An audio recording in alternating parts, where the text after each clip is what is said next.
What's going on? What's going on? It's Kilo, and we are back for another episode of the regular podcast on the regular network. It's real.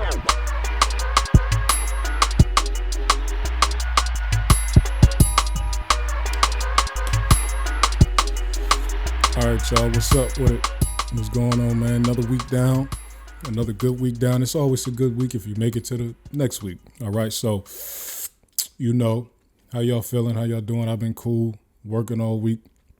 I try to keep myself busy because, I feel like if I give 40 hours a week to a company that I don't own, I should be able to at least give myself a 20 banger. If I give myself 20 hours in the week for personal projects, personal business goals, and all that type of stuff, I think that's a fair trade-off. I'm okay giving the company 40 because they pay me a lot more than I pay myself right now. So that's fine. That's fine. The 40-20 split, I think that's fair, right? So that's how I pretty much operate. So pretty much if you know me, I'm essentially always doing something. I'm always working, always busy, right? And that's because I work on personal stuff. Now, since you're back and since you're watching again, please make sure you like this video. Make sure you share this video. Make sure you comment. Make sure you subscribe to the channel, The Regular Podcast on YouTube.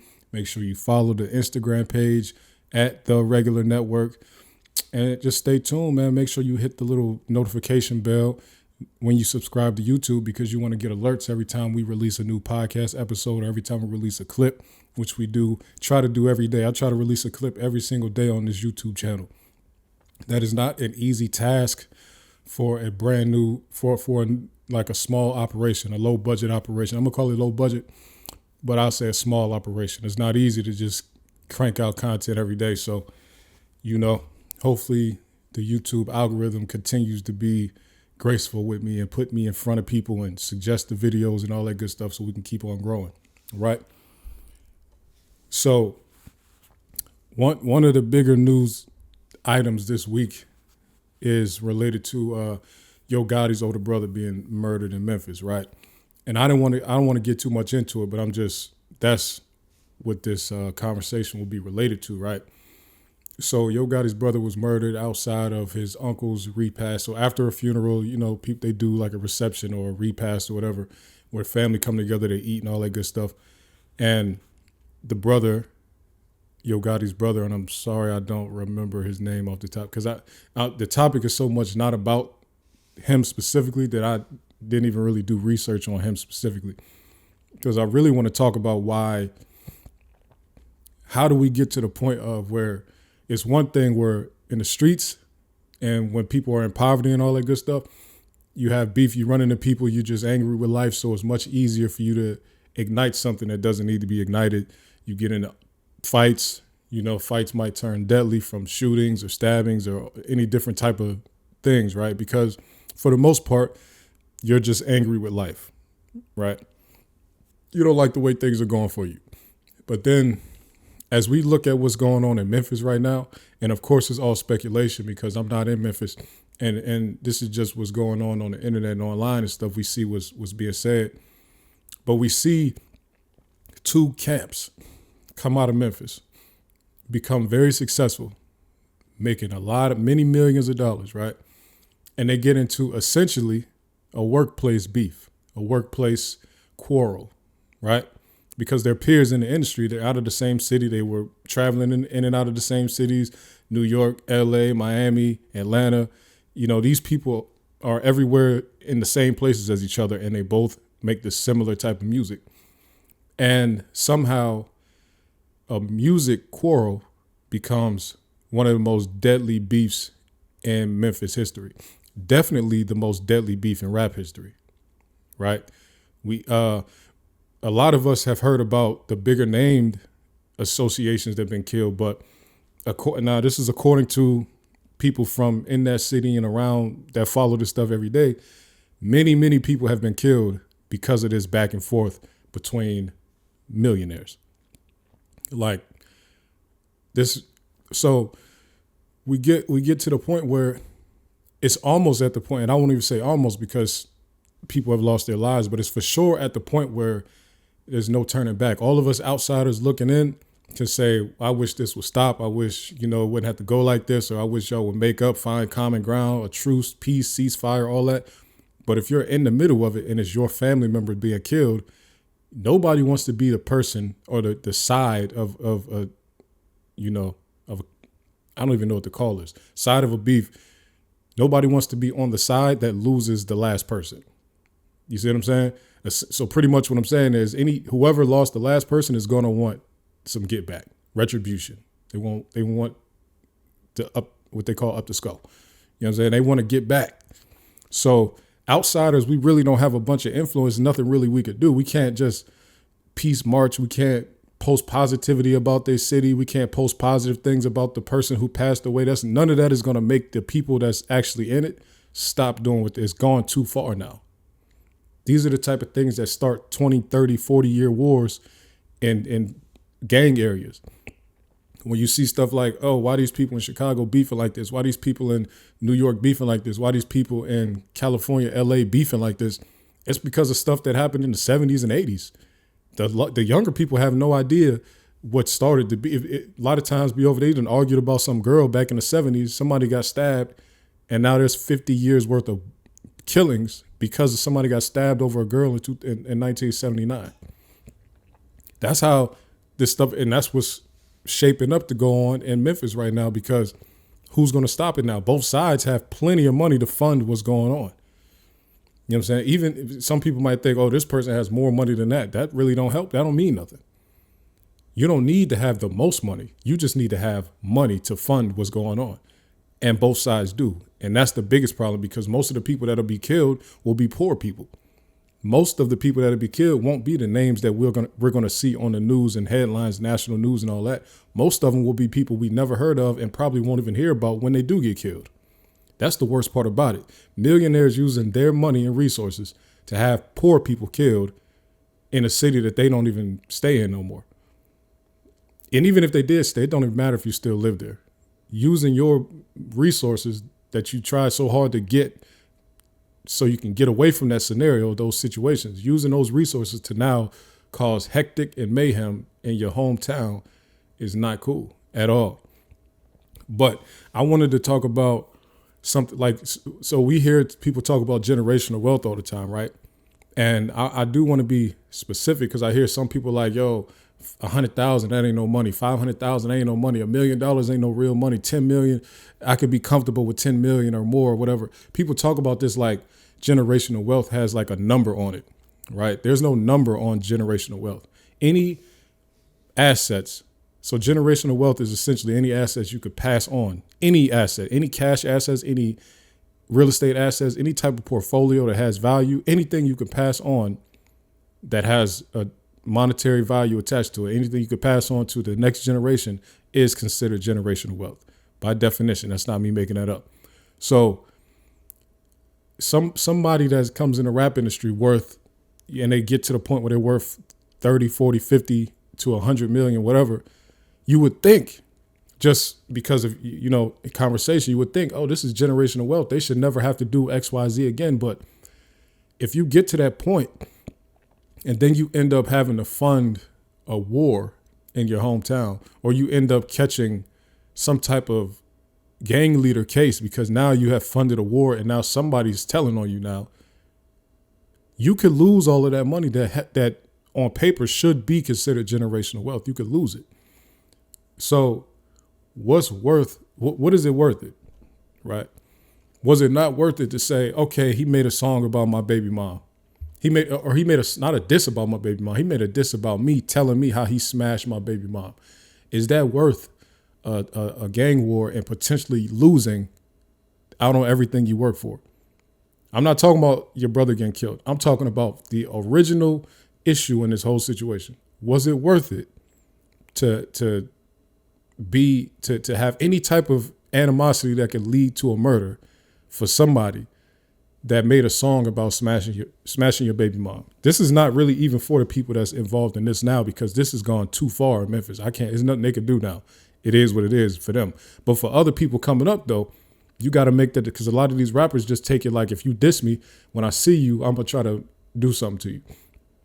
Right? Which is, it is what it is, but does it have to get deadly? No. So is it going to be worth it for you to go get somebody killed, or participate in a beef that could potentially end up getting somebody killed because of that type of activity, because of a rap about a girl, right? So you can mess up generational wealth, which it's not generational wealth now because you're about to mess it up. So now $50 million becomes just, hey, that guy had $50 million and then he lost it because he had to fund this situation that's not worth it. This is really just on some preachy stuff, which I don't know. I normally try to let's just stick to some facts and stuff like that, but it is really a lesson for a lot of other people. And I know Gucci and Jeezy have expressed how they feel like they kind of kicked off what's going on right now because they set the example for how so many rappers after them handled issues with each other. And that's facts. That's why I think even when Gucci was taking all them shots at Jeezy up there on that Versus stage, I think that Jeezy was so not engaging with that because he really realized that they messed up when they set that example for the whole industry. And it's not, nobody should have followed them, but a lot of people did follow their lead on that. You know what I'm saying? And I think he really realized they messed up. And I think Gucci also realized he don't want that to be his legacy. You see what I'm saying? He didn't want that to be the example that he set for the industry. And they put differences aside just to do a performance together, which we call Versus. But that was a performance that they did together. And I think they realized that wasn't the way that they should have handled any of that, especially since it was a music dispute. The dispute comes from music. It didn't have to go to where it went to because this wasn't even about nothing that had to do with the streets at all. You see what I'm saying? So I think that we should, and not we, because I'm not in nothing like that, but I think that you young rappers and you dudes coming up that think y'all want to rap and all that, figure out some type of conflict resolution. This stuff don't ever have to get this far. You spending hundreds of thousands trying to get people knocked off that's poor and all that type of stuff. These don't even make sense. It really don't. See what I'm saying? All right, so let me get off that. I just wanted to say that, man. Shout out to Memphis and everybody in Memphis, and hopefully they find a way to not continue what's going on right now. It's a nasty situation. Once you start, it started from a made man being knocked off. You see what I'm saying? You can't do this, man. Now another made man is knocked off, so it's I don't see it getting any better anytime soon, honestly. So Memphis is a city full of people who don't care about your name. If you do something to them, there's people on every side that'll do something back to you. So, it's unfortunate, man. Hopefully, I don't even know what. Hopefully nothing. I don't know. But let me just move on to a better topic. It's a better topic, but it's not the best because Taraji P. Henson, everybody knows that when The Color Purple was releasing, Taraji P. decided to use her press run for the movie. So she's marketing the movie. Let me see. She's marketing the movie, and she decides to use that as an opportunity to say, hey, y'all, I ain't even really being paid right for real. Not only am I not being paid right, some of the conditions on set and all around the set wasn't right either. I didn't have my own trailer at first. I was having to drive myself to work. That's a lie. But she was just giving us this whole rundown of how bad this production was when it comes to the treatment of actors. So people pretty much took heed and was like, oh, Taraji, people love Taraji. So Taraji is being treated bad, then I'm going to pump the brakes on going to see this movie because this was supposed to be the super black cast. Oprah was getting back involved because she was part of the original. So Oprah's involved. It's an all-star lineup of people. You got Fantasia, you got Halle Bailey, you got Danielle Brooks, I think her name is. And like I said, you got Taraji and a host of other people, right? So people was fired up to go see this movie and they were making a musical out of it. So they're like, okay, we're going to give this a chance, right? But then Taraji came out and did that and people said, pump the brakes on it a little bit whoa, if they treating Taraji bad, then I don't know about this. This is kind of pointing back to what Monique was saying about Oprah and them. Oprah, you involved in this. Why is Taraji being underpaid and treated bad? So now we looking at something where a black executive producers involved, and the black actors are still not getting the right treatment. So people pretty much pump the brakes on going to see this movie. And now Taraji is coming back to say, hey guys, don't let all the negative stuff I said about this production make y'all not go see the movie. Like, please go see the movie. And the reason she came back out and said that pretty much is because the movie is now starting to look like it's flopping. Now, let's brief about the numbers real quick, right? This movie cost $100 million to make. Now, somebody please tell me why Color Purple cost $100 million. I can't imagine why a movie like this would cost $100 million to make in the city of Atlanta, and actors are still underpaid, don't have transportation, and don't have their own trailers and stuff like that. So what did y'all spend $100 million on then? If it wasn't the actors, it wasn't the production, it wasn't, amenities and things for the actors, where did all this money go? You can't tell me that Atlanta and shooting in movie sets in different places in Atlanta cost that much money. Who got all that money for this $100 million musical that they made? Did they give all the money to the choreographers or the people who wrote the songs again? Or did they give the money to the musicians? Like, who got that money? Because this don't even make no sense. So after a $100 million budget, and now after the movie came out on Christmas, so now after about 3 or 4 weeks now since this movie has been out, their box office numbers are around $60 million, which is not that good. It's not good, right? So you spent $100, and now the hype is really dying down around the movie now. Essentially, Taraji sabotaged it. I don't want it to be looked at like that, but that's what she did. She hijacked the marketing campaign to talk about her grievances, which is, that's up to her. She can do that if she want to do that. But that's what happened. She decided to tell everybody how bad things were, and now the movie is around $60 million at the box office. I think that's total worldwide gross. And there was even a minor, I don't know if you want to call it a scandal or whatever, but initially they reported that they made $13 million at the box office the opening day, and it came out that it was actually $11 million. So they're like, they looking at them a little bit funny now, because why is Warner Brothers Studios reporting it bad? Why y'all not giving the real numbers, or why did y'all give that bad projection or estimate?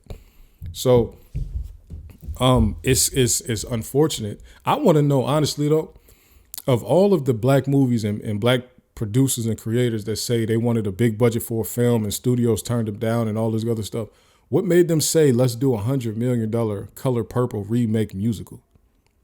First of all, the Color Purple, as the conscious community has risen in this country over the last 20 years, or 10 to 15 years, the Color Purple has been one of the main points of contention in propaganda against black people. So what I'm saying is people in the conscious community have called out the Color Purple and how it negatively depicts black people for years. People have been calling this movie out for many years. So now with social consciousness as heightened as it is right now, what made them think that The Color Purple was the movie they should remake? And also, what made them think that $100 million is something that they would be able to recoup on a movie like that in the climate like this? You got child abuse, you got molestation, you got pedophilia, you have abuse in relationships, you have what's still a controversial topic, homosexuality. I don't think it's controversial, but I'm just saying it is causing controversy in that movie. You have 5 major points that get emphasized as a problem in the community, and y'all thought y'all should spend $100 million to make this movie. I don't know where they thought they was gonna make that money back at. To me, it feels like a setup. So it's like, now, look, black movies can't perform. We finally put the money up. We had all the names behind it. We had all of the marketing behind it. We put all this up, and they still couldn't recruit. So they're gonna use that as a mark against black consumers, period. And to say the movies for them are not worth that unless we can find some way to make it a universal audience. Because black people are not gonna go watch these movies for them. That's how they're gonna take it. When they should take it as it was never a good idea in the first place. Nobody was asking for it in the second place. In third place, who wanted Color Purple to be a musical? Who asked for that? If you just look at the first movie and what it was and just throw the negative stereotypes and depictions out the way, the first movie was a good movie. It was a great movie. It was a great movie. It was shot good. The storyline was good. It was good. Good acting, everything, right? with that being said, who looked at The Color Purple and said, I wish this was fully a musical? Who's behind that? And then who was behind saying this should be a musical for black people in 2023, 24, and it needs $100 million budget? Who was behind that? I would love to know, because I feel like it was a setup, right? But this is one thing I do want to point out, right? Because this is not just a failure on the part of The Color Purple and their producers and creators, right? I do want to say, now, The Color Purple is one of the most expensive musicals ever made into a movie, right? At $100 million budget, it's in the top 10. Let me see. Right now, it would be ranked as the 6th. It'd be tied for 6th most expensive musicals ever at $100 million. But I do want to point out, though, that it's not the biggest flop, though. Let me read a couple other musicals, and I think some of y'all will be shocked at how much some of these flop, because this is crazy. Give me a second. Let me. This is a movie. I don't know if anybody's seen it, but this is a movie called Mamma Mia. Right? Here we go again. So, I guess Here We Go Again was the sequel, but let me read this, right? The 2008 film had a budget. So that's the first one, the Mamma Mia, right?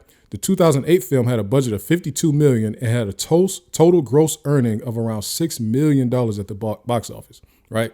So they had a movie called Mamma Mia. It cost them $52 million to make. They only made $6 million back. That was in 2008. So you know what they did for these white people in this movie? I'm looking at the image. Meryl Streep is in this. I'm looking at this. $6 million at the box office off of $52 million. That's a complete failure. That's a flop. They should have thrown everything about that movie in the trash. But you know what they did? Because of, shout out to whiteness, right? You know what they did? They said, let's make another one and let's spend more money on it. So then here's what they did. Mamma Mia, Here We Go Again revisits the character 5 years after the wedding. The film had an even bigger budget and earnings. The $75 million produced sequel made a total of around $4 million at the box office, according to Things, whoever that is. And they said that, so Meryl Streep was paid $3 million for that movie, and they only made $4 million. So that's not the only one, though. Let me pull up some more failures. So I don't know if anybody's seen Mamma Mia, super flop. That flopped worse than The Color Purple. Let's see what else we got here. I think, here we go. West Side Story. They did a West Side Story musical in 2021, right? So with Steven Spielberg's West Side Story, however, the film had a bigger budget of $100 million as opposed to the $6 million. Okay. Due to COVID, the musical film flopped at the box office, making only $10.6 million. Now, this is a Steven Spielberg movie, $100 million budget, and they only made $10.6 million. And they want to blame it on COVID. That was 2021. They could have held that movie and not released it until things were open back up. Why would they release it in the middle of a shutdown? That don't make no sense. But either way, that's a big flop, huge flop. $100 million spent, only $10.6 million made back at the box office. Like, that's pretty crazy. That is pretty crazy. And that's just a few. You got, you have some musicals that costed more, like Frozen and Frozen 2, but they both made $1 billion. So of course that was worth it. But I just want to say that, yes, The Color Purple did flop, or it is flopping. It's not over yet. So that maybe they can get a new marketing push. Maybe they send Taraji to the Breakfast Club. Maybe they send her to a few different places and have her talk about it and explain more as to why she thought it was a good idea to say all this while the movie was promoting. And maybe they can salvage this thing. But I do want to point out, if y'all can make 2 sequels, if y'all can make Mamma Mia and flop that bad, and then make Mamma Mia Strikes Again or Again, whatever the hell, and it flops that bad, then for sure don't hold this Color Purple crap against black actors and black creators and producers in Hollywood, right? And then you can make West Side Story, Steven Spielberg, flop that crazy, $100 million budget, only make $10 million at the box office. Come on, man. Don't hold that against them people. Now, let's now on to that. So that was kind of business. I got more business talk for you. So now this has been controversial in the black business space. And it's not really controversial, but there's been causing a lot of conversation, right? The Honey Pot. This is a company that makes feminine hygiene products. Honey Pot sold majority stake of their company to a company called Compass Diversified for $380 million. From the articles that I read, I haven't seen the breakdown of that 380 million. I don't know if it's 380 in cash. I don't know if it's 380, I haven't seen a breakdown of it. So I can't speak to the particulars of this acquisition, but I do want to say that a lot of conversation has been happening around it. And mostly because, first of all, some of the consumers of these products have been saying that they're worried about the main importance of this brand was how healthy the products were for the woman's body, right? And they were worried about when big business gets involved, then they worry more about margins and they worry more about cutting costs and increasing profits. So they tend to start messing up products that were good or great. You know what I'm saying? So I know a lot of consumers were worried about that.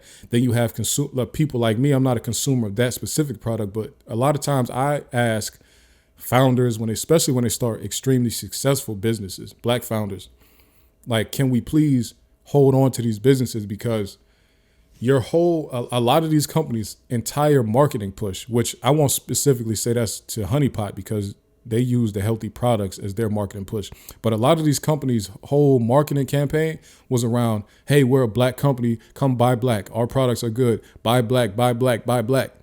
So when y'all keep on telling everybody we should be buying black and then you go sell it to a white company, why wouldn't consumers have a problem with that? It's not that people are hating on you for getting money. It's not that people don't want you to elevate and grow and all that and scale up and all this type of stuff. The problem is your marketing was all around black people buying black. So if I switched away from a product I have been using since I was 10 years old to switch over to your product because it's a black company, but it costs way more than what I've been using, really, I'm not saying you have a bad product, but all these products are similar. So I switched over to your product. Now I pay way more for my hygiene products. And then you want to go sell it. So now I could have been, if I'm just going to give money to these white people, I could have been giving it to the one that was cheaper all this time then. You see what I'm saying? So y'all act like consumers shouldn't have any input on who owns the companies that we support, black consumers specifically, right? I don't even understand that. Like, you give pushback like, oh, you've never been in a situation where somebody offered you this much money for a business. We're not coming at it from a business owner perspective. We're coming at it from a consumer perspective. One thing that people need to do is read more articles about black consumerism in America. Black people are the number one consumer that cares more about the company's vision and the company's founding and the history of a company than everybody else. We don't just go by the product alone. We want to know your political stance also as black consumers. If we find out that your political vision doesn't align with ours, we're much less likely to buy your brand or your company or products from your company. That's how black consumers make a lot of decisions around this stuff. That's why it's such a big deal when it gets public that a founding member or a CEO or something like that does something racist or something like that. That's always big news in the black community. The reason is because that's how we make our buying decisions a lot of times, right? So for people to just act like, no, y'all shouldn't have any input on what's going on. That's how we have been consuming products for the duration of our time in this country. Since we could buy products, we've always cared about what the owners felt and thought about us, how they felt and thought about the things that we care about. Right now, I do want to give some, I'm gonna cut her some slack anyway. It's not my decision to make anyway, but as far as, because I normally care a lot about this type of stuff, but I'm cut her some slack because she didn't partner. Compass Diversified is not a hygiene products company. They are an investor, a publicly owned company that invests in what they call mid-market companies, which is pretty much means not the mega companies and not small companies. They're mid-market companies worth a few $100 million. They invest in them and help them grow into even bigger entities. That's what this company does, right? So I don't think this is one of those situations where when these other hygiene companies sell to Unilever and all that other stuff. This is not like that. Or Johnson & Johnson. This is not like that. This is a straight up investment company. So when they give her money, it's mostly this is like a major investment in what she's already doing.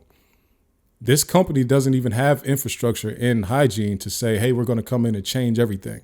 This lady is still the CEO of the company. She's still going to be making all the decisions. They gave her money so that they could get in the business of what she's doing and grow with her. So as they promote her growth, they get to grow also. And then they probably exit at some later point, because that's what they do. They quote unquote acquire businesses. They grow them to a certain point where they feel comfortable, and then they sell off their share because they want to get out. They made their money. They're good. That's what type of company Compass Diversified is. So we're not looking at a, now, yes, of course, since they own a majority stake, they could put pressure on her to make changes if things are not going right. But since things are going right for the honeypot, they don't have to. This company is already in 33,000 stores across the United States. Like we talk, this is not a small business. This is big business. 33,000 stores are carrying and selling this lady's products, the honeypot, excuse me. Right. So this acquisition is a little bit different. And this lady, I think her name is Beatrice Dixon. She does still have ownership in the company. She didn't sell everything. She just sold a majority of the company to this company. And again, it's just standard business. This is not one of those companies that's going to change the name, absorb it, get rid of all employees. That's not what this is. So I do salute this. I honestly do salute this. I don't feel the same way about this that I felt about Sundial selling. And shout out to Richard Lou Dennis, because he also was an investor, or they had a grant set up and the honeypot benefited from that. So shout out to him. He has been still putting his money into the hands of black women and all, or black businesses that are owned by women. So shout out to him. And congrats to the honeypot, man. They did what they had to do, and they're still growing. You know, being in 33,000 stores as a black business owner is like top tier. You see what I'm saying? There's not a whole lot of that. Walmart, Target, CVS, Walgreens, to get that type of distribution as a black business owner, you can't do nothing but salute it. You see what I'm saying? Can't do nothing but salute it. So let's move on to another, what was 9-figure topic of conversation. Spelman College, this is an all-women's college in Atlanta, Georgia, just received a donation for $100 million. That is the largest donation in HBCU history. Very important. That's big dog stuff. I love seeing stuff like that. The donation was made by what they call Rhonda Stryker and her husband, William Johnston. Now, shout out to them. These are white people out of Michigan. And shout out to them. Rhonda Stryker is actually on the board of trustees, or she's on a board at Spelman. So she's been working with Spelman for a long time. They just gave Spelman like $30 million a few years ago too. So this is a continued thing that they do. I do want to say it's interesting that, you know, all these headlines are like, yeah, this couple gave this money to Spelman, right? It's funny to me because Rhonda Stryker is, okay,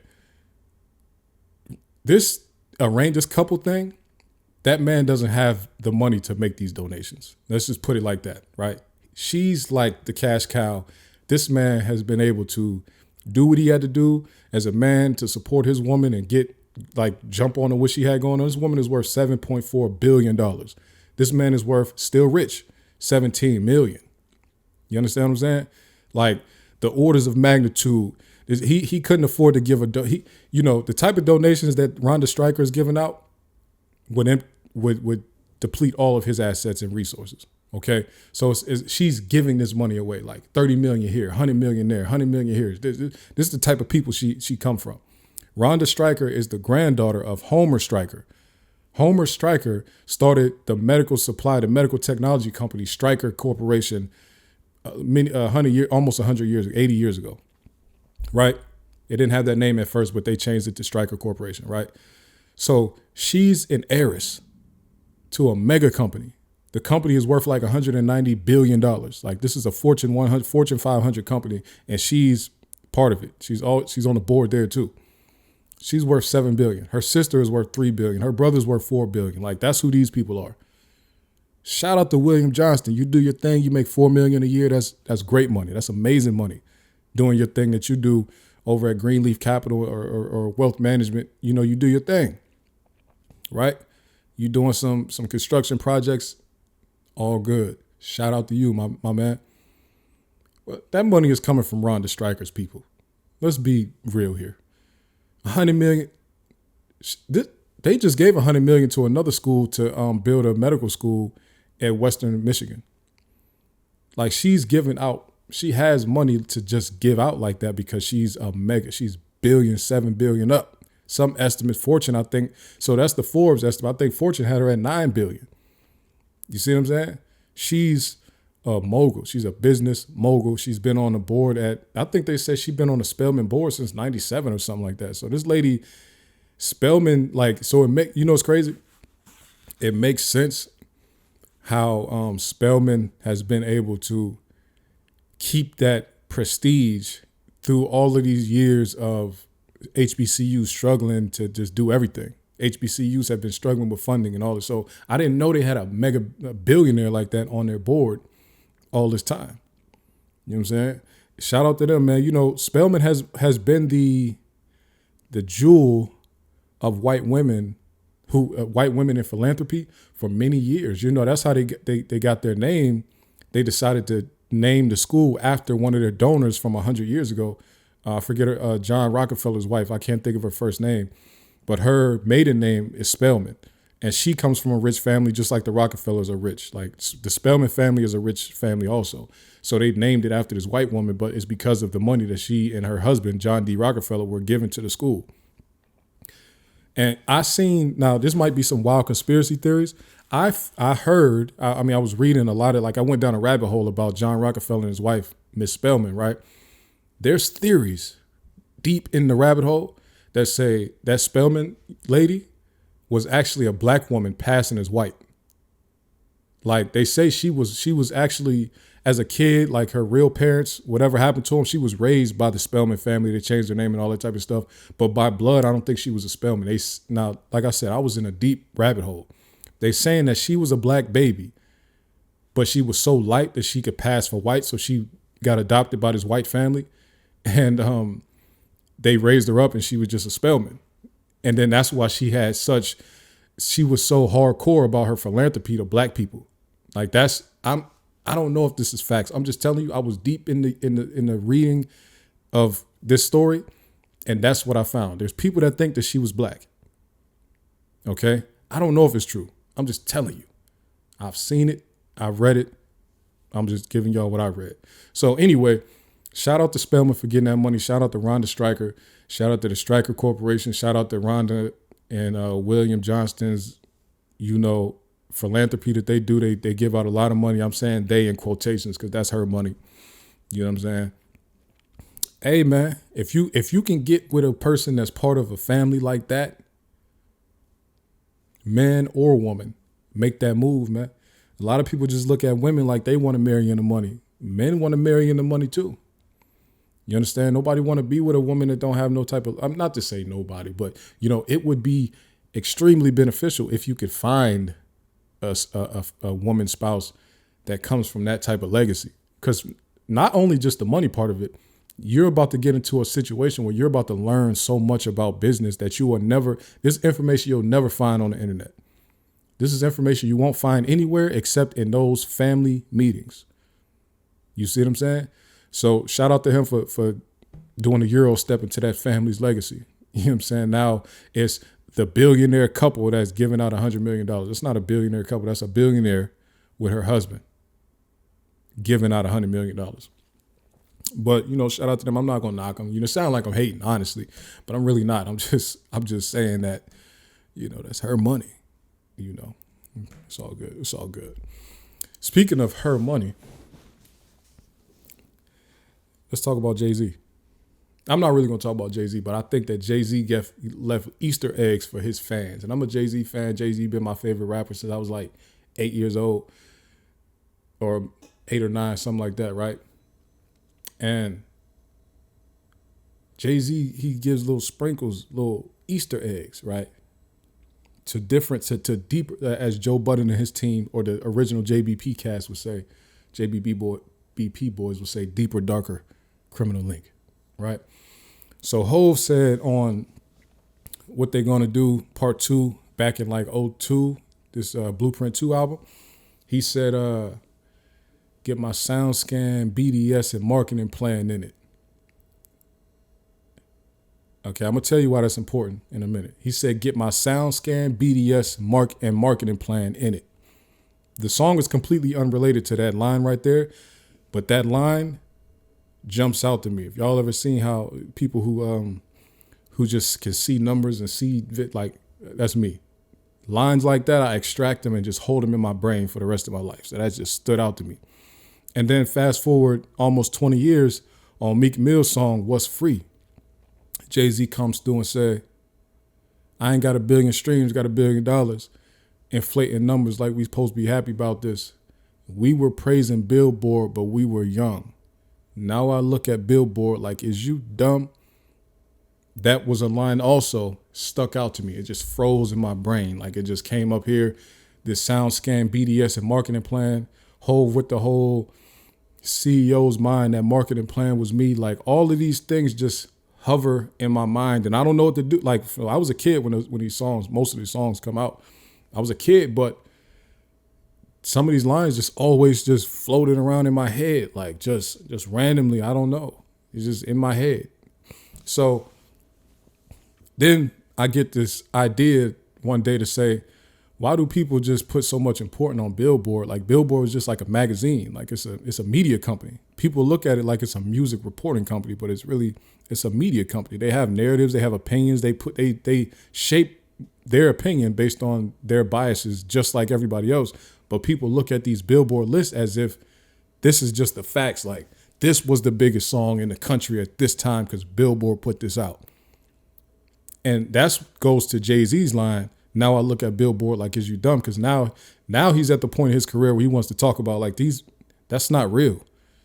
That's just what they say. That's another company could say something completely different. But because Billboard has done such a good job marketing themselves as the authority on music and what's hot at that time, the fans just accept it as that's just the factual information. So I started doing some digging, and then I learned that Billboard and SoundScan BDS was like owned by the same company. And then I did more digging, and I seen where did Billboard start? Like where did they come from? Shout out to Ohio. That's another Ohio business. They started in Ohio. But Billboard was pretty much like the word itself. Billboard was like bill posting. And what bill posting means is that essentially don't post your flyers on like boards anymore. That's what they used to do back in the late 1800s or early 1900s. Just like how we know street teams in modern day, they would take their flyers and advertisements for their business because there really wasn't much magazine or anything like that. They would take those flyers and they would just post them on walls all over the place. That's how they marketed stuff back in the day, right? So Billboard was to replace that, right? Bill posting board. Just shorten it, Billboard, come put it in our book. Right? Just come put all your this is an advertisement company. They don't like even more than like music opinions or anything. They are an advertising. They're a place for you to advertise. Right? That has been since day one of their inception. That's not a new thing where let's try to manipulate the numbers. No, from day one of Billboard's existence, before it was called Billboard Magazine or Billboard, whatever, their whole thing was about, hey, come put your ads here with us. That's what they do. So seeing that, I found that out. Then I fast forward, and they used to, so pretty much when they first were making their charts and all that, they essentially were just making it up, right? They were just saying what they think is the biggest stuff based on what they hear on the radio, you know, the most, or whatever scanners they had at that time, which they weren't doing scanners, they were doing surveys. What they were doing was getting surveys from radio companies and saying, what songs are y'all playing the most right now? And whatever radio companies they called that they got information from, and then when they would call record stores and they would say, hey, what did you sell the most of this week? And whatever the person on the phone said to them, they would mark that down, and then they would make a chart based on what they heard from these surveys. Literally, they would. So if they didn't call, if they never called Masterpiece Record Shop out in Stockton, California, or Richmond, California, if they never called them, they wouldn't know what he was selling out of there. You see what I'm saying? Because there's no way they could call every single record store in the country. They weren't trying to either. They was just trying to get like a little sample size, and then they would like build out. They would project what this probably means for the whole country, right? So it was a guess. Do y'all think they was calling like black communities to find out what they was playing the most or selling the most of? No. Okay, that's another conversation. But I'm just telling you, they were essentially just grabbing these numbers out of thin air. And so a record store could just say whatever they felt like saying on the call. The radio could just say anything, or the radio could just play whatever they felt like playing and just say, yeah, I'm playing this song. This is the best song right now. And that would be it. And you know, with Clear Channel running everything in the radio space, they could easily manipulate what was the biggest song in the country at any given time. That's how Billboard ran for the majority of the time that we all as consumers understand what Billboard is. Then in more recent times, when the streaming thing started taking over, so then they start making other changes and all this other stuff. The company, the BDS whole thing, they phased that out. That's no longer in business anymore. BDS was broadcast data systems or something like that. That was one of the ways that they track stuff. So now it's all through Nielsen. And Nielsen is owned by the same people that owns Billboard. So the reason I think that's important is because this is all about advertising. Nielsen also works with, and let me read, because people are going to think this is just some crazy conspiracy thing. I'm going to read off of Nielsen's website. I'm going to read to you what it says on their website about advertisers. Right? Give me 1 second to pull this up. Okay. Because a lot of people, just like me, have the same questions. So it's being asked to Nielsen so much. How are y'all tracking these numbers that they have a whole page on their website dedicated to it? Nielsen.com. Okay. Audio measurement. I'm just going to read all of this because it's all important. It's all important. Today's media environment is highly complex and is becoming increasingly difficult for advertisers to understand how to plan their advertising and deliver optimal results. Again, this is Nielsen's website. It's asking you how they measure audio, and they start out talking about how advertisers can measure results. Nielsen makes it easy for advertisers to measure their audio channel activations and determine the rightful place in the media mix. Through a variety of measurement technologies, we're able to hone in on the key performance indicators that illustrate how your audio campaigns reach engaged local and national audiences. Combined with our television and digital measurement capabilities, we're able to show you how audio specifically and uniquely affects your overall campaign strategy. Nielsen measures all things audio broadcast, radio streaming, podcasting in all corners of the country and across platforms. We utilize best-in-class audience measurement techniques to recruit and maintain representative participation from all segments of the population, including hard-to-reach demographics. What does that mean? That means Nielsen is still using the same methodology as SoundScan, not to say they're calling radio stations, but they have participants that consistently give them data on what they're listening to, what they're playing, all this other stuff, right? Nielsen uses that to project out now. So they're not tracking everything, every stream and everything coming from every radio station, every streaming platform, and everywhere else, right? They're not tracking everything. They have a few strategic partners that they feel covers all demographics. They use that information and then they extrapolate, right? They come up with numbers based on that. And then they don't even come up with numbers. Nielsen works exclusive. Hold on. No. Illuminate. Okay, so here we go. Let me go. There's so much about this whole thing, man. It's just, so this is what on Billboard's website, this is how they said they calculate or how they do their whole Hot 100 thing. So our Hot 100 formula targets a ratio of sales being 35 to 45%, airplay being 30 to 40%, and streaming being 20 to 30%. That's on Billboard's website. That was an article from 2013. I'm sure the splits are different now, but essentially those are the three main areas that they use to calculate what's going to be number one and what's not. Sales, airplay, and streaming. Airplay being radio and internet radio, what they call programmed radio, and streaming. So that's all music streaming platforms. That's Apple Music, Tidal, Spotify, and you got things like YouTube they consider streaming. You have stuff like Pandora, anything like that. They count all that stuff, right? But here's the thing, right? They don't account for what's like advertisements, right? They don't deduct ads. So if I, as a record label, pay for my artist's music to be played 100 times a day or 1,000 times a day, whatever, they don't deduct that. That's still counted as airplay because, again, they're using scanners and sensors and stuff like that to track what's being played. And the music has to be, I think they said it got to be played for 30 seconds to count, something like that. So if you notice, if you're listening to the radio, you might be listening to, I still listen to the radio. If you're listening to the radio, it'll be a commercial segment, right? And then randomly a song will start playing and then it'll cut off and be like, advertise the radio station. That's an ad right there. So you won't hear the host of the radio show. You won't hear the DJ. You won't hear them come back in. You'll just be listening to, it'll be an ad and then you'll hear a regular commercial, which you think is a commercial. And then a song will just start playing.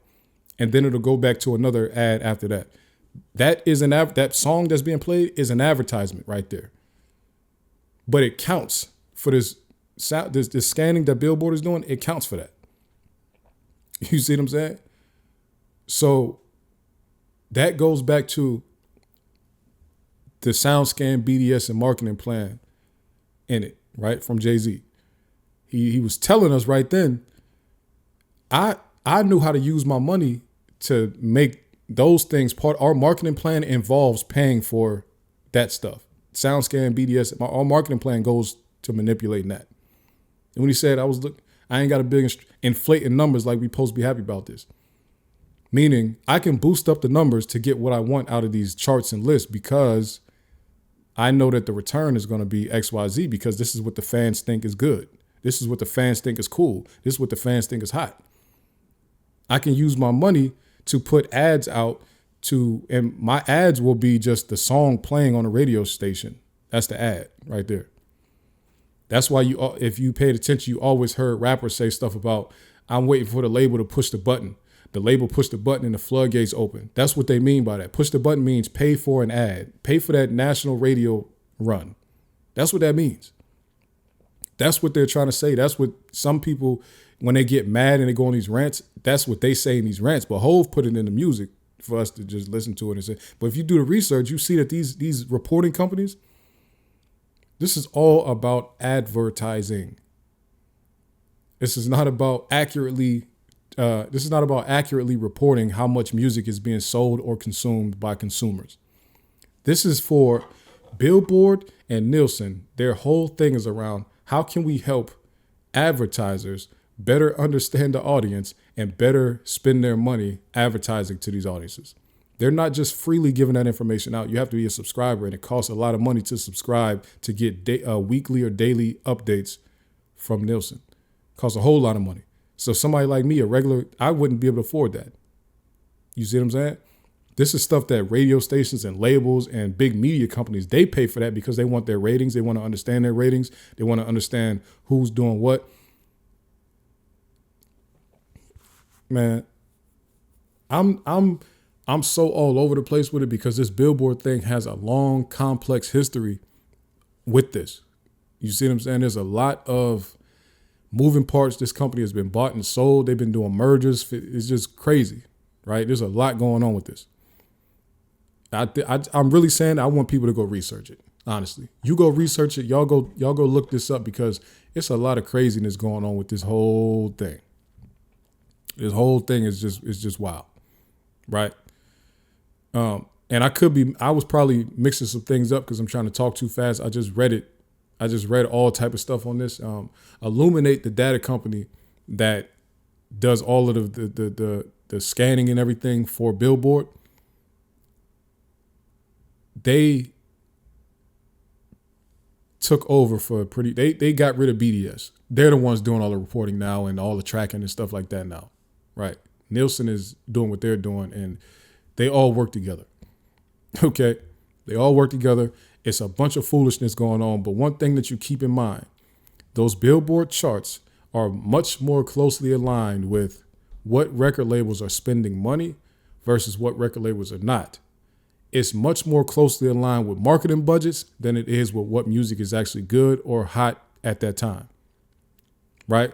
So you could think back to some songs that we thought were huge at whatever time in history. Then you go look at where they were on the charts, and you're like, damn, this song was only like number 40. This song was only like number 30 on this chart. Like, how is this possible? I heard this song every day, everywhere I went, multiple times a day. How is it possible that this song was only? That's why.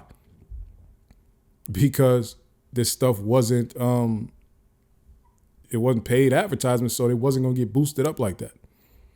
You see what I'm saying? They had a rule back in the day where, because I know some people look at it like, how is it possible that Michael Jackson don't have the most number ones? They had a rule back in the day that said, if a song wasn't, let's just say a song was on the radio, but it wasn't for sale, it wasn't eligible to be on any Billboard list, not the Hot 100 anyway. Right? So let's just say you put out a single before you put your album out, and let's just say that single was hot for 6 months or something like that, then it kind of died down. For that whole 6 months, your song wasn't even eligible to be on the Billboard chart. Like, at all. You had to wait till the album came out and it was available for sale. Now it's a Billboard Hot 100 eligible song. That's how it ran until like 98 or 97, 98. Once they started to include music that not only was for sale, but also like radio airplay without sale, the first number one song immediately was Lauryn Hill. That thing. That thing. That was the first number one song under the new system of allowing songs. You see what I'm saying? So I say that to say, Billboard changing their rules to match modern what's going on at the time, like newer technologies and stuff like that. That's why you've seen an explosion of black rappers having number one songs. It's because for a long time they weren't even included in what was going on because Billboard wasn't tracking the consumption from those places. Like, so where black people was consuming a lot of our hip hop music and stuff like that, they weren't consulting with those record companies. I mean, they weren't consulting with those record stores. They weren't calling the urban radio stations. They wasn't doing that. So we could have had number one songs for many, many years. We could have been, rap could have been dominating music. But because of the way this whole reporting thing was going on and how Billboard has shaped the minds of the people to believe that everything on their list is just fact-based, rap music was impacted by that, and how rap music was viewed was impacted by that. So that's all I got on that, man. I really just want I want everybody to research Billboard's history. That's what I want you to do. Research Billboard's history, and so you can see that everything about this company is all about advertising, is 0 parts music reporting, 100% advertising. I won't say 0. Let me say it's we're gonna say it's 80% advertising and 20% reporting, right?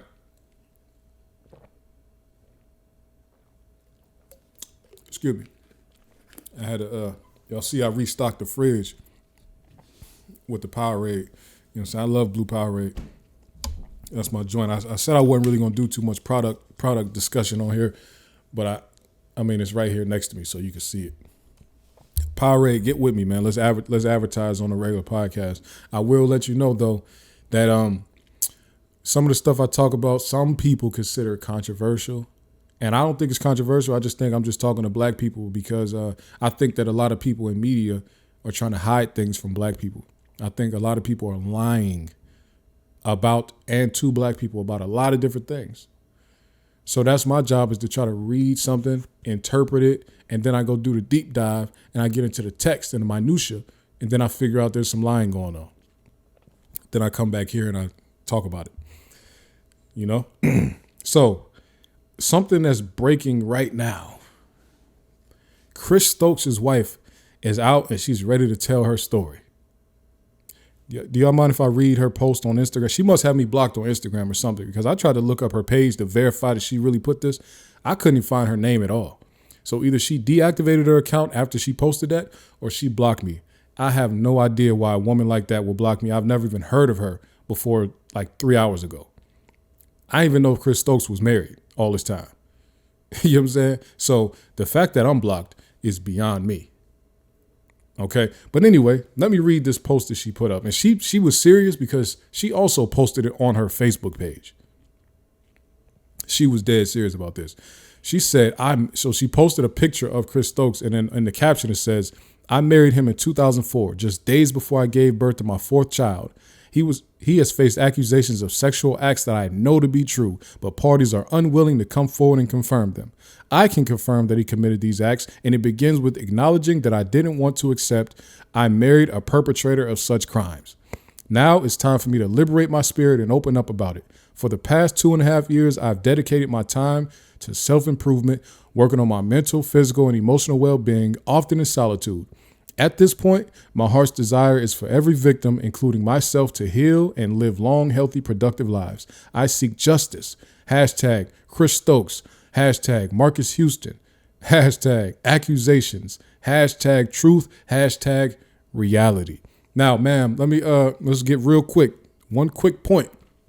She said, I can confirm. Wait. No. That's not what I'm saying. That's not what I said. Hold on. Let me see.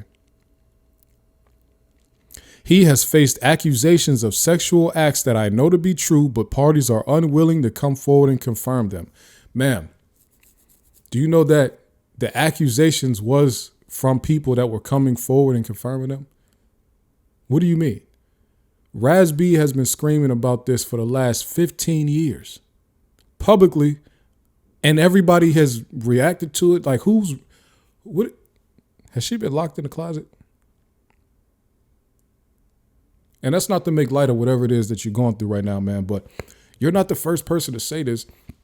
And actually, of all the people that have said this about Chris Stokes, you look the worst because you was married to him for all these years, and you can't act like you didn't know about it because you just said you knew. So now you're coming in this situation as if you're the one that's brave and standing up and calling things out and all this type of stuff. But really, you were complicit. You were living off of what that pedophile was doing. You have been benefiting from what the person who you say is the perpetrator of sex acts against people and children and all this type of stuff. You were the main benefactor. So for you to come out in 2024 telling us about something that you knew about in 2004, you look worse right now. You really should have not did this on the internet. You should have reached out to the victims and said, hey, what can I do to support this push? What can I do to support you as you try to get retribution and recompense from your violator? Do you want us to try to figure out how to put him in jail? Do you need a lawyer? I have Chris Stokes' money. I can get you a lawyer. I can do that.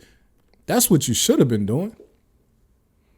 But when you come on the internet and do this, first of all, it makes you look bad because you stood by him all this time knowing what was going on. Had kids with him, all type of shit. It makes you look bad.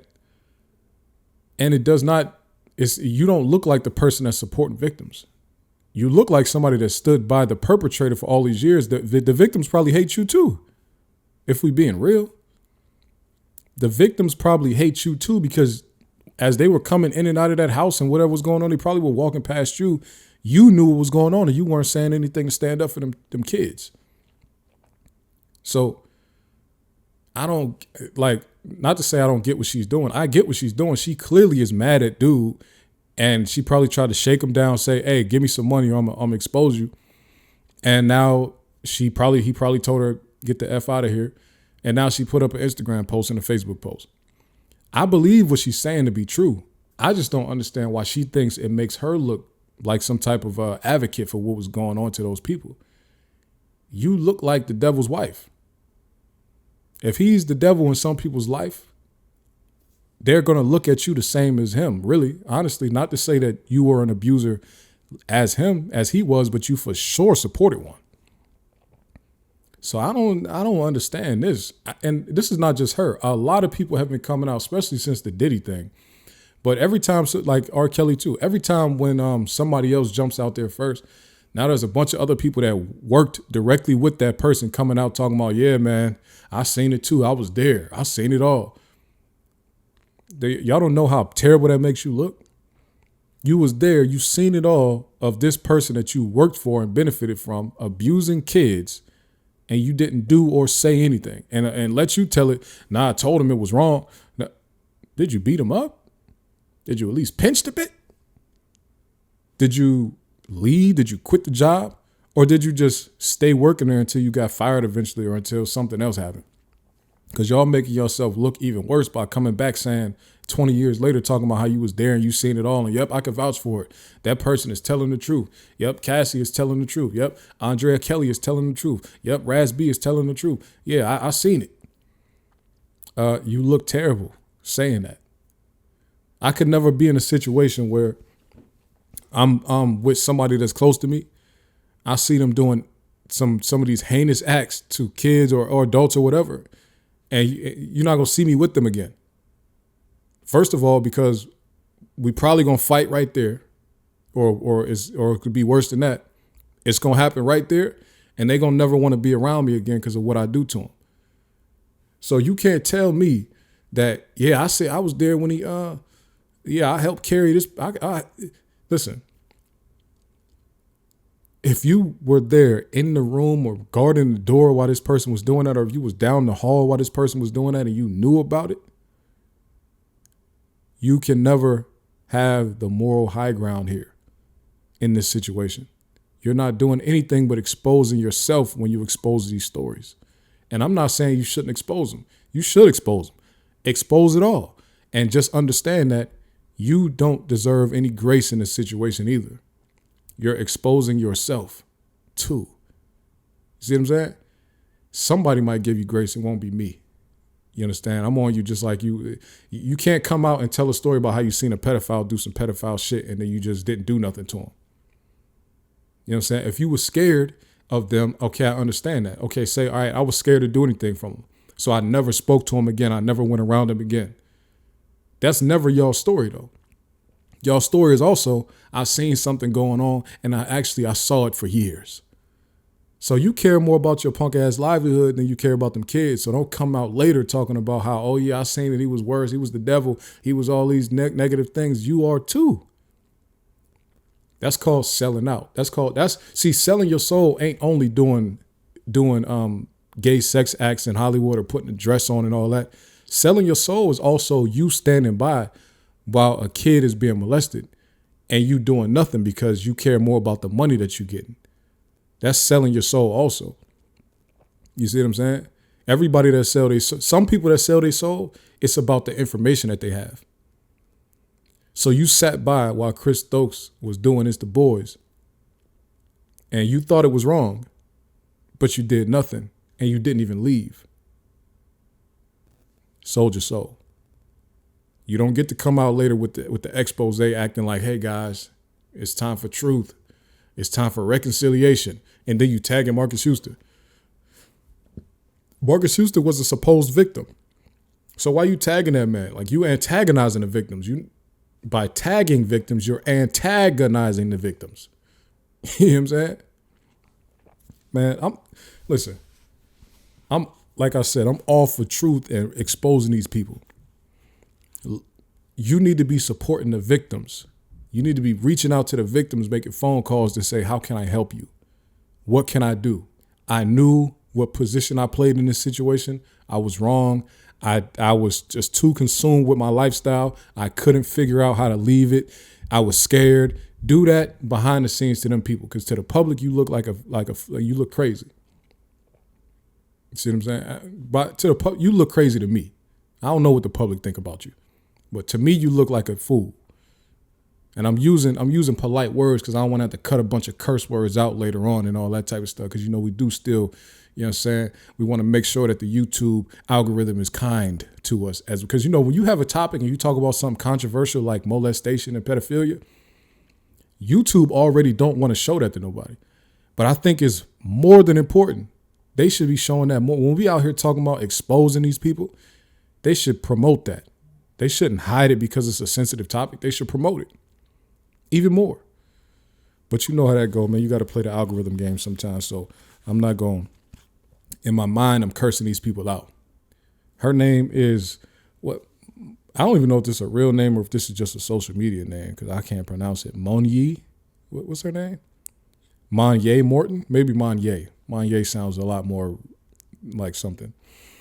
Monye Morton. Okay. So shout out to you, Monye Morton. I appreciate you for exposing yourself because we already knew about Chris Stokes. So everybody believed Raz B when he said it. It's not a situation of nobody believed Raz B. We all believed Raz B. It was you we didn't know about. Me. It was you I didn't know about. So I appreciate you for exposing yourself. This is good news. So now we know another person who, as we walk around, we can say, oh, that person supported pedophilia. Just like if I seen one of them people that was helping R. Kelly, oh, that's one of them people that exposed pedophilia and then try to come back later like they had a moral high ground to tell on a person. I appreciate you for telling, but I mean, you go in that box with them people. You understand? You supported it. You might not, you don't deserve to get the punishment that they get, but as far as the public image of you, yeah, X you out, scarlet letter. You might as well put a red 7 on your forehead, or not a red 7, but you might as well put a red X on your forehead. You know what I'm saying? That's what you is for the rest of your life, to me.